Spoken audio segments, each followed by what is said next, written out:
All right, now we're back at our shelf department. Right here you can see we got some white oak shelves that have been glued up. So after we glue them up, we're going to take them over to the workbench here, where Justin, our shelf manufacturer, is going to route out the back of the shelf and drill all the holes for it. Once they're all ready to go and routed out, the bracket will simply just slide down inside.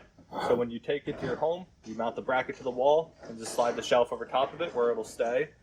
You can see on the brackets, they have holes about every ½ inch or so, top and bottom.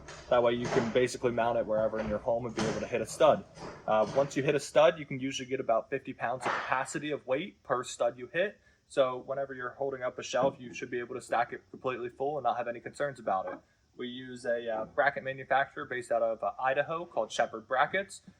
We've been using them since day one, and they provide a great quality product that we've been very happy with, and our customers have been very happy with. So again, go on our website, take a look at our shelf options. We offer them in cherry, maple, white oak, and walnut at basically any size you can think of. So, go to the website, take a look around, and let us know what we can help you with. Thank you.